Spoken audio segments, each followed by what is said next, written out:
Welcome to Through the Glass Columns, your weekly Wheel of Time read along podcast. The Wheel of Time turns and ages come and pass, leaving memories that become legend. Legend fades to myth, and even myth is long forgotten when the age that gave it birth comes again. That is your host, Greg, who somehow still knows very little about the Wheel of Time, even though he usually pretends otherwise. And that is Tylor, our resident expert, who makes sure you know how much he knows about the Wheel of Time. It's a lot. Join us each week as we continue our journey through Robert Jordan's great fantasy epic, exploring the books, the television show, ill advised discussions of visual media on a non visual podcast, and so much more. Although, actually, not. It's just that. Yes, all that and actually nothing else as we travel on. And I know what this means now. Through the glass columns. Yeah, he really doesn't know all that much. No, you don't know that much.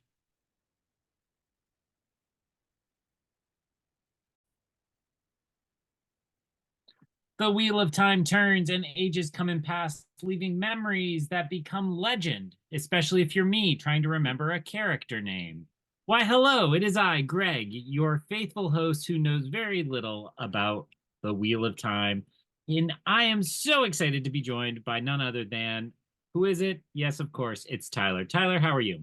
I'm doing very well. We are two chapters in, or I guess one chapter if you don't count the prologue, into this book. And I think we're already getting some really interesting dynamic takes on characters, right? I think this was a fun week. I got to see some characters we haven't read about in a while, and we got to put the spotlight on some people who had been way, way in the background prior to this. I don't want to spoil too much, but what was your overall impression of chapter one of The Fires of Heaven? Well, it's always good to get the kind of preamble, and certainly as we moved into the action of the chapter, I had a lot of fun. I was again, I said this in our last episode. I'm like, well, these are all the names I'll forget when Tylor asked me who had POV chapters because they Yeah, they were short, little, tiny bits. I believe we had three across this one chapter, four. and four, excuse me, and so Already it forgetting was it was a lot of POVs. fun. Yeah, oh well, that's just how it is. That's just how it is. So, in case that was unclear to anybody tuning in, we are, of course, now diving into chapter one of The Fires of Heaven, as Tylor said just a moment ago, which is called Fanning the Sparks. It is a beefy chapter, so I think we'll probably just dive right into it. Tylor, are we going to do the whole chapter summary, or are you breaking it down by POV this week? Let's split it into arcs. So I want to do two POV chunks. Basically the two different settings, I think makes the most sense. So we begin fanning the sparks with the wheel turning, a wind blowing, and we learn that there is a drought throughout all of Kyrien and Andor, including in the village of Corey Springs, which is where we are.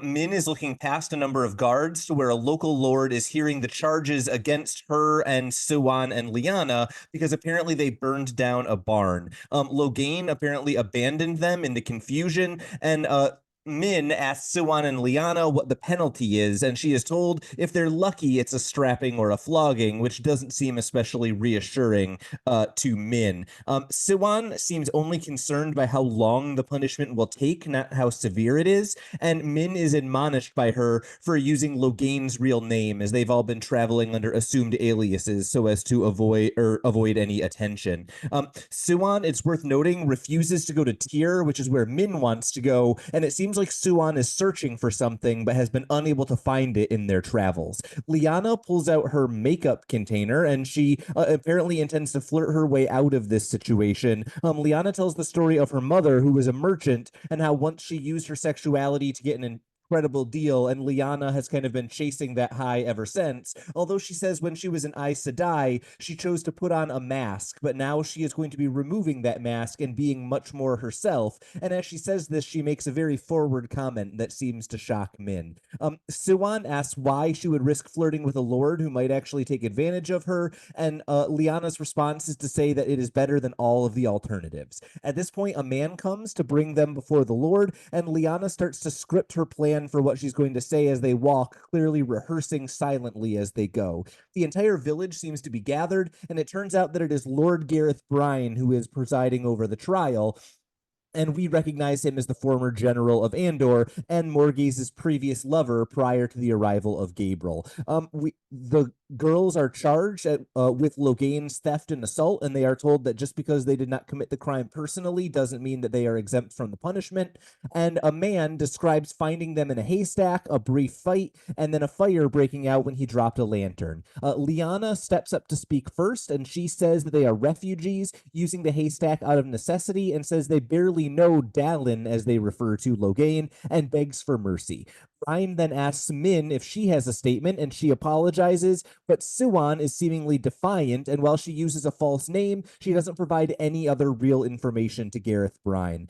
Bryne agrees to give the farmer restitution for the damage done and for the stolen horses and coins, and he says that the three women will work for Gareth Bryne until they have paid off the amount that was due to the farmer. He asks them to swear an oath that will allow him to trust them to work outside or inside of his manor as opposed to out in the fields where they'll be watched. And immediately, both Siwan and Lyanna give the strongest oath possible, causing Min to panic because she had originally intended to violate the oath. But as she says, she was raised to believe the oath that they just swore, breaking it would be considered worse than murder, and so she doesn't seem to have any real consideration of the idea that she would actually break that oath. At this point, the room is emptied, and Gareth Bryne questions their origin, saying there's no cause for refugees to be fleeing from the places that they are from. But Lyanna dismisses this, warmly thanking him for the offer of a place to stay, and she seems to be kind of enjoying this. Once Bryne leaves, she actually says that flirting is quite fun and she enjoys it. Min then asks why they swore such a powerful oath, and Siwan says it was the only one that they knew Gareth Bryne would definitely accept. At this point, Min realizes that they mean to break their oath, but Siwan says that she will not actually break the oath because she did not swear when she would pay off her debt to Gareth Bryne, and Min seems incredulous at the idea that she would come back later to pay off the debt, but Siwan basically says she will do whatever she needs to, and then reminds Min that if she stays here, she will never be reunited with Rand, and Min realizes that she is also prepared to break the oath, even though before she considered it to be a horrible thing to do. At this point, they are led away to a carriage, but not before Siwan reveals that the name that was given to Min apparently translates to stubborn daughter, which I just thought was funny enough that it needed to be noted. At this point, we learn that Siwan knew Gareth Bryne before she was stilled, and the cart eventually comes to an abrupt stop. Lyanna seems kind of abruptly upset, and she almost cries when she realizes that she can't heal the injured driver. And then Logain arrives, saying that he was the one who injured the driver with the sling. He says he wants the revenge that Siwan promised him, but it seems that he is more arrogant now and willing to press his advantage in a way that he hadn't a few weeks ago. Siwan yells at him for creating the problem, but at the same time, Min sees the halo of glory that she has seen in the past, and then she sees a number of boys approaching with sheep, and so she knows that the alarm will be raised, and so they ride off. Most notably for me, Siwan is riding on Bella, and Siwan says that they are not important enough to follow. But then we switch to Gareth Bryne's POV, and it turns out they are in fact important enough to him to follow. Bryne thinks his days as a general are over, and this is just a way to fill the time. But Bryne justifies that he needed to bring the girls to the estate to avoid any harm that would have befallen them in Corey Springs. And then we learn that he intends to follow the girls using a tracker, a 70-plus-year-old man named Thad. And we also learn that his assistant wanted Lyanna to serve in the house so that potentially she could set him up with Lyanna. But Gareth Bryne, as he thinks about this, realizes that he isn't thinking about Lyanna, but instead seems to be thinking about the woman who we know as Siwan. He makes his way outside and sees a large number of grizzled veterans waiting for him, and as he is about to leave, he gets news from a new arrival who gives news of Rand taking the Stone of Tyr, although he does refer to him as Ren, and also of Siwan being deposed, which Bryne dismisses the first, but seems to regret the idea of Siwan being deposed as he remembers her as kind of frustrating but very powerful, and then he chastises himself for thinking of politics and rides off after who he thinks of as Mara.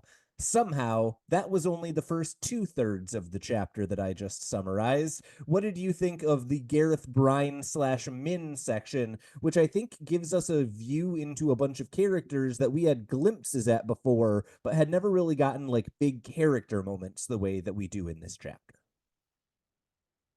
Sorry, I took a little nap there. Yeah, that was far longer than I expected, but I think highlights that this chapter may fall into like a lot happens here. And what you just described is not actually tons of plot, but little interactions and kind of dynamics going on.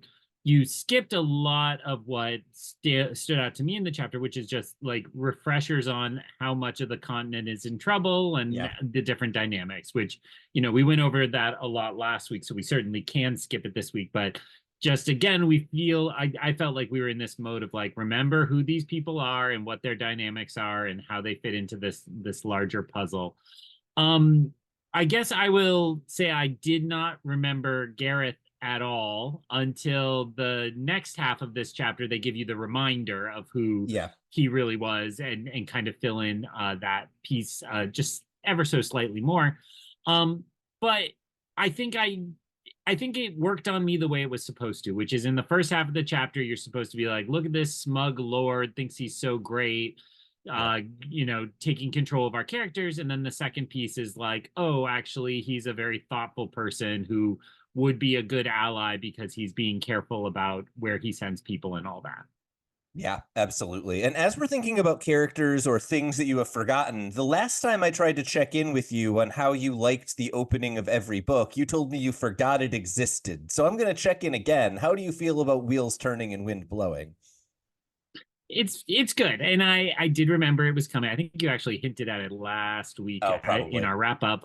So it was a nice reminder that this is kind of this mythological. I think it's old Disney cartoons primarily used to start with like the book opening, as they told you, Sleeping Mm. Beauty or Robin Hood or whatever, and it feels a little like that, right? This kind of preamble is the opening of the book and the turning of the first page into the new story. And I think it is a little bit of a warm hug as we slide into kind of the familiar ways. But then I will say, I then expected this first chapter would dive us right back into one of the groups we were with all last book. So it was surprising that this new group seems to be elevated to the fore. And I'll pass it back to you by saying, I had definitely remembered that Logain and Suan and Min were together. I did not remember Liana was with them. And I'm like, wait, who is this third person? And Yeah. what does she do? What's her deal? And so it was a little tricky for me, especially in the end of the first section. I guess it's the end of the second section. It's like so much is focused. Well, here's where it gets confusing. Each of the characters is like remembering one of the fake names, and then I had to Yeah. not just remember the fake names, but remember which fake name was which person. So your summary helps clarify that to me a little bit, that he was kind of really stuck on Suan, who we learned he should have recognized, but he's kind of stuck on her. She's got some kind of appeal. Yeah, and I think it's important to remember when we're thinking, did he recognize her, that Suan looks extremely different than she did before, right? This was something that was kind of covered in one chapter. Apparently, when women get stilled, they lose 20 to 30 years of age. So it seems perfectly reasonable Gareth Bryne wouldn't recognize her. But the fact that he is stuck on someone who he's seen before is really interesting. And it kind of makes you wonder, is it something subconscious? Is he recognizing something about her? What exactly is going on here? I think you were exactly right at the beginning of your summary when you said this is not a plot heavy chapter. It's just a chapter with a lot of little intricate moments. For that reason, I kind of want to approach it more character by character rather than dealing with it chronologically, because I feel like we can kind of jump around a lot and it makes sense to herd those cats just a little bit. So do you want to start with a character who you forgot existed? Because I think Liana gets the most new work of all of the characters in this chapter. She certainly feels like if they're all getting elevated, she's getting the biggest promotion, right? Yeah. Like she started a year after the group and is like getting bundled in a group promotion. So reminders from this chapter, she's a yellow, so she should be good at healing. I No? believe she's a blue because usually the Keeper of the Chronicles is raised from the same Aja as the Merlin. That's why it was so shocking that Elvierin, a white, was the keeper for Elida the red, and we know Siwan was blue. Okay, so she's a blue, but she had a skill in Yes. healing that is not effective here. And so that's, I mean, you even just filled in more information than I remember. So she's the Keeper of the Chronicles. Is she like, is it best to think of her like the Hand of the King kind of in Game of Thrones? Somewhere between the Hand of the King and the Vice President, right? I think it is less ceremonial than Vice President, but less powerful than Hand of the King, right? It's somewhere in between those two extremes. That sounds good. And I assume just would have been executed, so made a run with Siwan. We knew this already. I'm just forgetting. Yeah, she was in the cell with Siwan. It's very easy to forget her because we didn't know her name at that point. But there were two people in that jail cell, not just one. Okay. And that's all I have to say about her.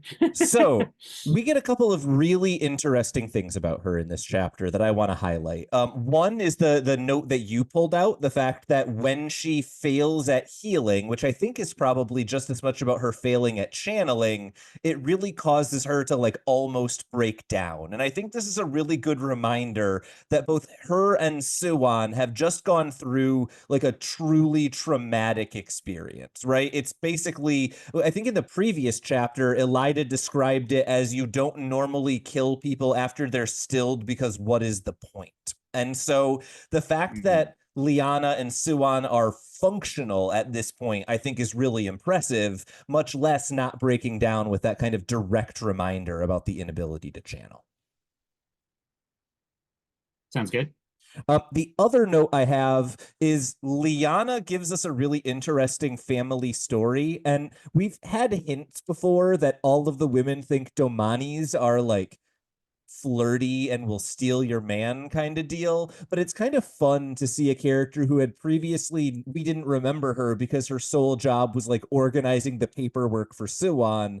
Now it's kind of really fun to see her have a real distinct personality and lean into a culture that we haven't really seen in the book before, but we're getting a really interesting like former Aes Sedai plus Domani that gives us, I don't know how strategic the typical Domani woman is, but I know how strategic Aes Sedai is, and she is thinking about this flirting thing very deeply.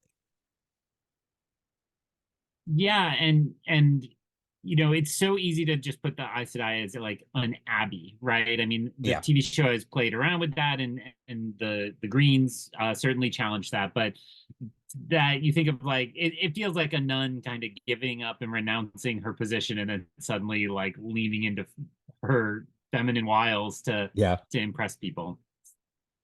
Okay. Lyanna, it sounds like I am more excited about all of her character beats than you are, but that's okay. I know the character.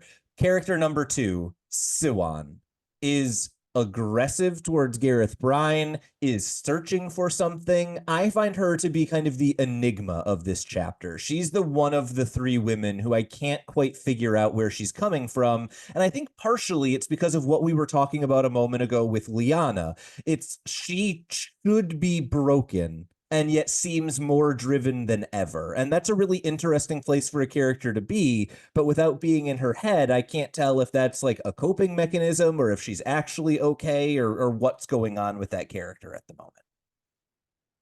Well, and more in the second piece, or no, the end of the first piece, we get these hints. Logain comes back and is like, "Your searching is a problem," right? So it starts to take on the tint of this has become obsessive and unproductive, right? Yeah. And you know, we can't necessarily trust Logain's attitude, but it did feel to me like she's playing things too close to the vest if she's not even telling them what she's searching for and is delaying all other possible options because she needs thing X, which my mind immediately assumed was some kind of terra ingreal or you know, some way to return to the power perhaps, but she seems obsessed with finding whatever that is to the detriment of the group. Yeah, and I think it's really interesting to think about her in terms of obsession at this point, right? Because in the previous book, we had learned she thinks her driving force will be tearing down Elida. And so thinking about what is she searching for that would achieve that goal, I think you're right to be like, okay, let's circle Terangriel somewhere on the board. But I find her to be a little bit of a puzzle box here. The other thing I just wanted to know is you talked about her kind of like having this obsessive plan. It's worth noting for the past however long she's been a Merlin, she's basically been like low key coordinating with Moraine to find the Dragon Reborn and corral him. And so, someone who is used to that level of plotting, it's got to be pretty crazy to kind of fall down to the level of let's go search for something in the random, village around town. I'm very curious to see where that character goes, but I can't really do much with her psychology at this point. Last thoughts about Siwan before we move on? Well, I would fold the oath into those comments you just made Hmm. because it felt like the old Suan, where it's like, oh, I've had to tell the truth, but not tell the truth for a long time. Yeah. And so there was a clue that like she's used to playing these games in a way Min is not. And Yeah. I would say, while she's free to break the oath, I actually think, at least at this point, Suan expects that she will fulfill the oath and worded it as such so that she can maintain it. Yeah, and I thought that was a really telling moment, right? We learned in the last book that both Suan and Liana are now capable of lying. So the fact that she plans to keep her oath rather than break it, I think tells us something about her and her honor and all of that that we wouldn't have known previously, right? If she was an Aes Sedai, she's got to keep the oath. Now she's choosing to. Min is my next character of interest. We're in her POV, that helps, but honestly, she does a lot less in terms of advancing the plot than either of the other two women here. She's kind of a passive observer in the trial as opposed to enacting a plan. What stood out to you about Min in this chapter? Were there any moments that you found interesting? What was your big takeaway for our POV character here? I thought it was interesting how little we got her power. There were a couple Yeah. flashes, but when we're in Min's head, I kind of expect it to be constant. And as I recall, it wasn't like she was telling the fortunes of everybody in the room or of Gareth. Really, she has that really important one about Logain, which is again more of a reminder. Yeah. She seems out of her depth in that she doesn't understand what these other women are doing and is like trying to play catch up with whatever it is their plans are. And then kind of the one that annoys me is she's like, oh, and I wish I wasn't in love with Rand. And that still just feels like we have never actually seen any development of that. It's just like this perfunctory, I'm in love with him because he's the dragon, and it's annoying. Yeah, Min gets herself stuck in a weird recursive loop of like, I viewed that I will love Rand, which made me want to spend time with Rand, which made me fall in love with Rand because I viewed that I would fall in love with Rand. And that's just not that effective as the grounding for a hypothetical romance for me. That being said, we did get two separate references in this chapter. One, Min, apparently, if she was on her own, would immediately go to Tyr to try to find Rand. And two, Min considers this oath about the equivalent of murder, but apparently would break the oath, committing the equivalent of murder if it got her back to Rand. Both of those tell us, I agree with you, this is not the best founded romance, but I think it might be here to stay if that's the strength of the feelings that she is expressing at this point.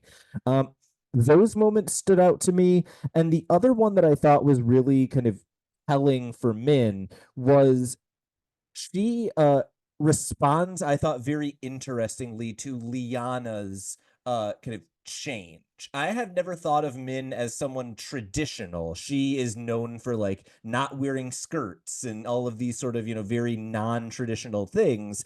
And yet she seems to have very like structured, clearly defined rules for gender, and they do not comply with what the Damani do. And I thought that was a really interesting moment for Min. I'm used to seeing her being the one pushing everyone else's boundaries, and finding the thing that she squirms about, I found really interesting. Apparently, it's sexuality. Midwestern, I guess, is what I'm learning about Min. uh Yeah, and I think that combined with the lack of development of the romance, it's a little like, Yeah. is she old enough to be kind of committed to Rand in this way? Is she, like, it doesn't, and I don't mean that literal age. I mean that like maturity, I I should was say. going to say, she is by far the oldest of our young generation of characters. Min coming in at like 24 or 25, I think edges out Nynaeve, and whew, that's as mature as we get in this series. I don't really have too much else Too to say funny. about Min. Oh, the last thing I wanted to note is you made a really good point. We don't see a lot of Min visions. I just wanted to point out that may be intentional by Robert Jordan. We learned that Min typically sees visions occasionally unless she is around people who can channel or ta'virin. I think Robert Jordan is intentionally not giving us a ton of visions here because it's the first time we've ever been around Min and she hasn't been surrounded by Aes Sedai and ta'virin. Noted. That's what I got. Gareth Bryne is my next character. I think you did a good job at the beginning of the episode summing this up. He is designed to seem like the bad guy for the first third to a half of this section, and then by the end we're meant to realize everything he did was with good intentions, and he seems quite an honorable man who is oddly obsessed with Siwan. Short of that, what are your thoughts about the reintroduction of this character, even though it sounds like you didn't quite catch it was until the end? Um, it's hard to build on that too much because I think that does say it all. Like I really thought at the beginning, I'm like, oh, he's a gross guy. He wants these women like on his manor to control them, all of that, and kind of ascribe those worst characteristics.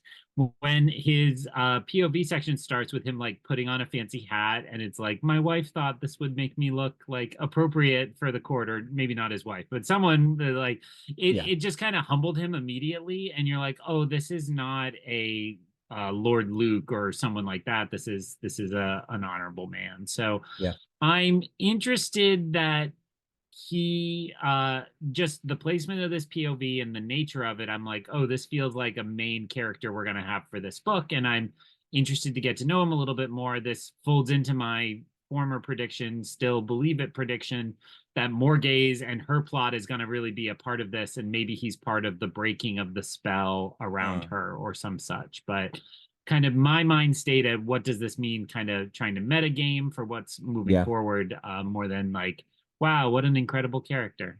Yeah, I think Gareth Bryne in this chapter is kind of just a mechanism for moving the plot forward. What I found interesting, the only moments I really had like Star wanted to talk about were moments from his past, right? I think one, it's important to highlight his previous relationship with Morgase, and we learn that he was kind of dismissed suddenly and unexpectedly for kind of a slight that he had committed multiple times in the past. And so I think that's kind of worth keeping an eye on, is he was dismissed once Gabriel arrived, but kind of the timing and reason for it seems to rankle him a little bit. And if, as you're saying, you expect him to interact with the Morgase plot, that's going to be something to keep an eye on. How much kind of resentment is he holding towards Morgase for that dismissal?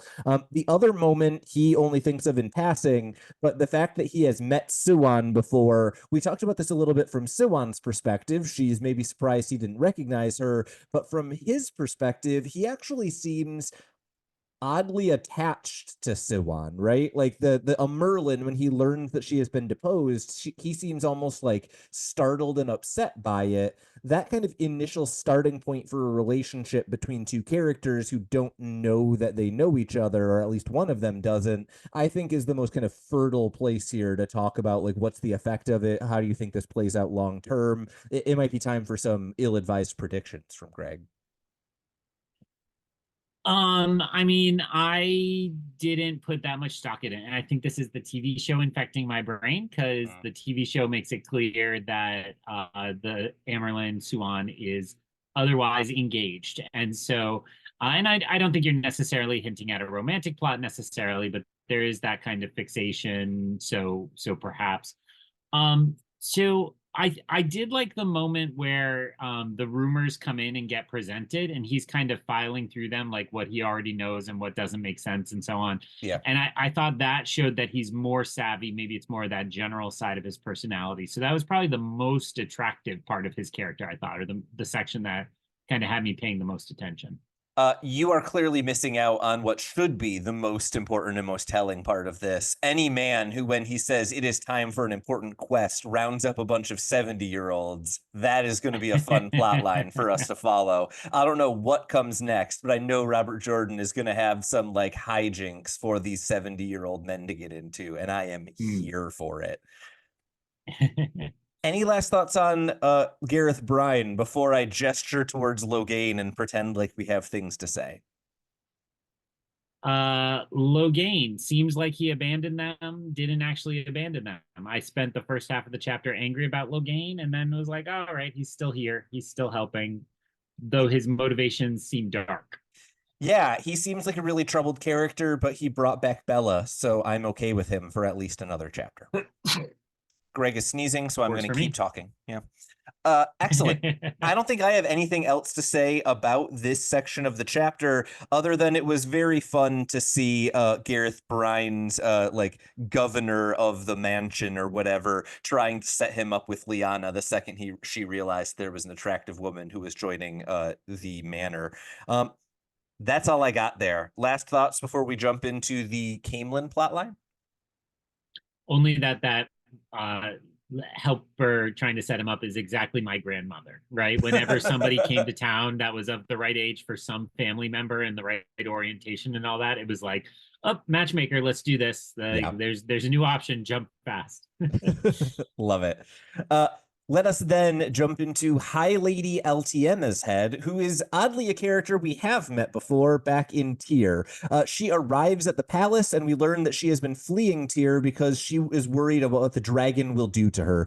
She is dressed to impress Morgase, having adapted her fashion specifically to get along with what she knows Morgase appreciates and likes. And she also has hired a new maid, but we learn that that maid is too eager. She is reprimanded, and then LTM makes sure that she makes a big show of being kind to her maid so that rumors can start that she is a good and happy person. She seems to ignore the fact that she is the one who caused the maid to start crying in the first place. At this point, guard Talonvor arrives, who we have also met before, and escorts her to Morgase. Morgase welcomes her in, and clearly she has changed since Gabriel entered her life, most notably in terms of her fashion, which is now much more kind of sexuality forward as opposed to before when she was very reserved. LTM plans to ignore Gabriel when he arrives, thinking that she wants to avoid kind of angering the queen. And then Morgase starts asking her after her husband, which LTM is surprised she remembers, but LTM pivots to talk about the harm being done by Rand to her husband and others. Morgase then seems to alternate between strong pride about Elaine potentially being an Aes Sedai and rage at what the White Tower has done. Morgase asks about Rand, and LTM only confirms that he is the dragon, but says that she has many things to say, and they arrange to have many other hours of conversation. At this point, LTM briefly describes Rand as dangerous and unpredictable, and says he has no respect for the law. Morgase starts to ask about the Aiel, and also about Rand's departure when Gabriel arrives. He seems to be really in control of the situation, and LTM notes that he is willing to dismiss Morgase's servants without her permission, which is shocking to LTM. He asks her about Tyr, and when Morgase starts to answer, he sends Morgase away, telling her she needs to take a nap in her bedchamber. He then asks LTM why she has come and tells her to be completely honest, and she does so, telling the full embarrassing truth, and it becomes obvious very quickly that she is under the effects of compulsion. He asks her about Rand, and she begins to talk, thinking that she will not stop until he is pleased. At this point, we switch into Morgase's point of view when she arrives in her bedchamber, thinking that it is impossible that Gabriel sent her here because no man possibly would give her orders, but then she remembers sending Gareth Bryne away, and she thinks that things are odd, but then thinks that she is being stubborn and convinces herself to fall asleep. That one was a lot quicker. I also don't have a whole lot to say about it. what did you think about this? This is very much a kind of setting up a plot section of a chapter. But what was odd to me is that we got back-to-back Ravin between last week and this one. It was interesting to see him from the other side, but I don't know what new we got here in this chapter. Yeah, I mean, to me, it was just confirmation that, when they were talking last week about how much compulsion is a part of Robin's. Sorry, I said like they were talking last week. When we were talking last week about Robin's compulsion, we were just seeing that fully in action and how it just seems like complete and unfaltering. I thought in particular that seeing how it feels to be the victim of compulsion was really interesting. So when Morgase is like, why am I doing this? Oh, well, I'll just do it. I thought that was kind of a helpful detail to have, right? One of those details you throw in just so people can't like, actually, whatever. Like, right? Yeah. Like you get what it feels like and so on. So I think more than anything, I took this section as a promise that Morgase is going to be a central plot of this book, and that I'm excited for. I feel like she has simmered in the background for too long, and that has connections to Tom. It has connections to Elaine. I think there are some boy characters who maybe have some part of this plot, but they're very unmemorable. So I think all of that just felt like a promise. It was a reminder that the people of Tear are just terrible and were awful rulers of their land, and just like a little dose of like, and they were also racist against Aiel, so it all kind of fit together. But certainly not a lot of depth, but a lot of excitement on my part, kind of where this may go. Awesome. I want to start with just a quick reminder about who these characters are, because there are a couple of names that pop up here that it would be very easy to not remember where they're coming from. So number one, High Lady Altiema, we were introduced to her at the beginning of the third book. So when Tom was playing politics in the Stone of Tyr, one of the things that he uncovered was a relationship between High Lady Altiema and another one of the High Lords. She was cheating on her husband. Tom revealed that relationship to her husband, and in response, she tried to have her husband killed before bad things could happen. Rand realized this and basically put her husband in charge of her care, and apparently rather than, being murdered by her husband, she decided to flee to Camelin. That is, I just think, detail that it is very easy to miss if we haven't thought about High Lady Altiema in, 1,000 pages, and I wanted to make sure we got that out there.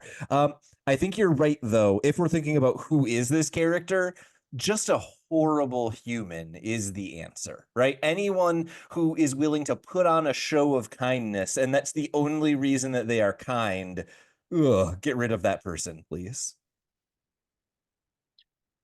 Yeah, and like totally effectively drawn, right? Yeah. Like everything about her is just kind of slimy and scheming, such that even though I'm afraid of this compulsion power, when she just like is completely outplayed, I'm like, good, like let's cut this nonsense, let's get her out of here. Absolutely. Two other names I just want to mention. I think we're all on top of this, but let's make sure we're feeling good. Number one, Gabriel is the name of Morgase's lover. Obviously, we should also note that is Ravin from the previous chapter. If that's a link that's been missed, let's make sure that that's in place.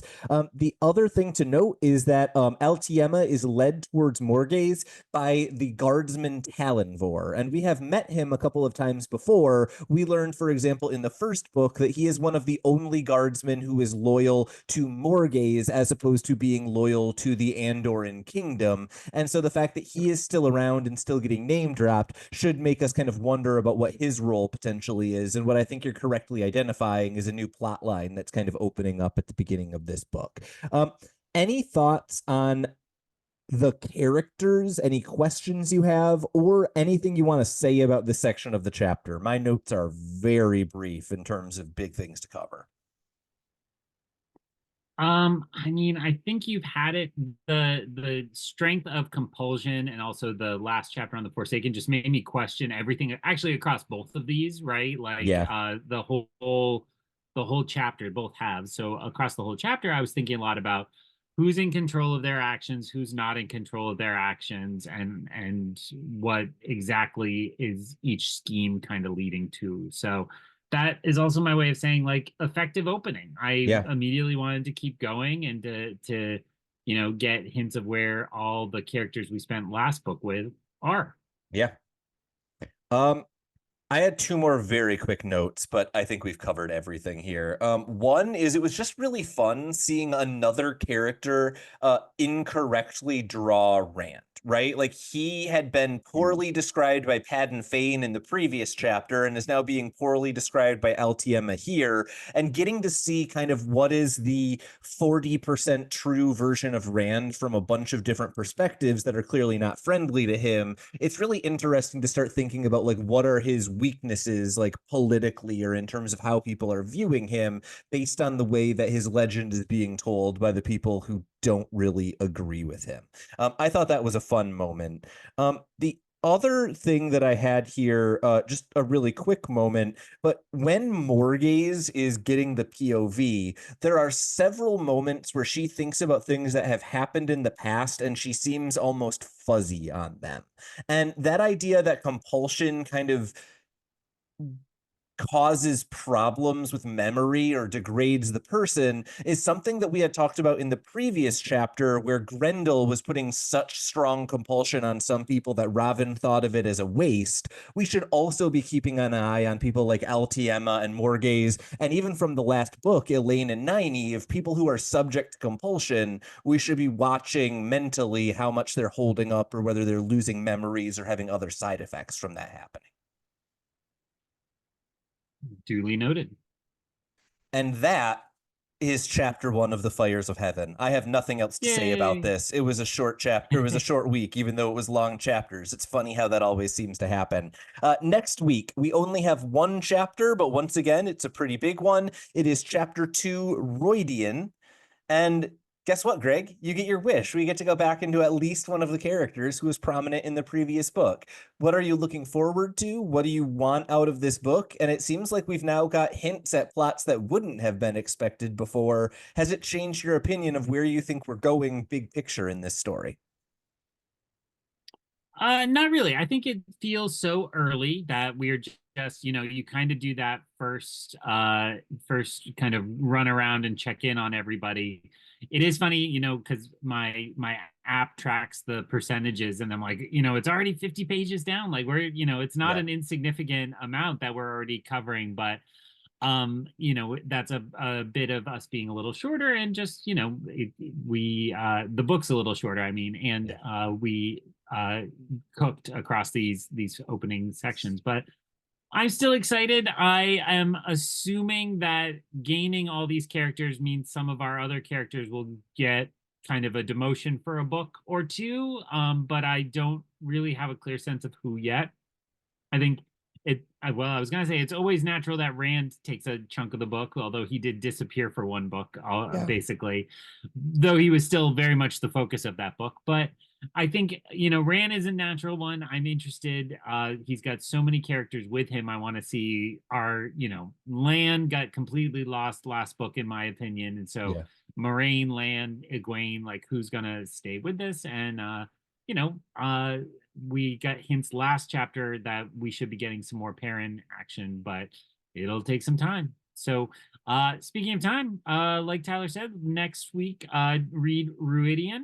We hope that you are enjoying the television episodes that are dropping the Fridays in August. If somehow your podcatcher missed those or you didn't know to check for new episodes on Fridays, those are mostly available. I don't know where our time only the at. first or second would be out at this point. Okay. All right. Sorry for the time travel mistakes. But we hope you enjoy those. And now, as we said last episode, we were waiting to see if there was Comic-Con news. There was no Comic-Con news on Wheel of Time, the television show. So, womp womp. So we will wait and hear when it comes out. Don't worry, time is a circle. Previously, this has been done. It was just thousands and thousands of years ago. And you know what? We're going to get this news sometime, someday, through the glass columns. So ends another episode of Through the Glass Columns. We thank you for joining us and continuing with us on our quest to cover all of the Wheel of Time in our own sweet time. This podcast features original content developed by Tylor Orm and Greg Cass and is not in any way affiliated with, associated with, or condoned by the Robert Jordan Estate, Tor Fantasy, Amazon, or our wives. All content is intended for entertainment and educational purposes only. If you're enjoying this podcast, please seek out the books from your local bookshop or library and join us as we continue our journey. If you'd like to contact us to share your thoughts or give feedback, find us on Instagram or Threads by searching Through the Glass Columns. Thank you once again for being a part of this community. If you're enjoying the show, please subscribe, leave us a review wherever you are listening, and recommend this show on your social media to help us grow our community. We look forward to welcoming you back next time on Through the Glass Columns.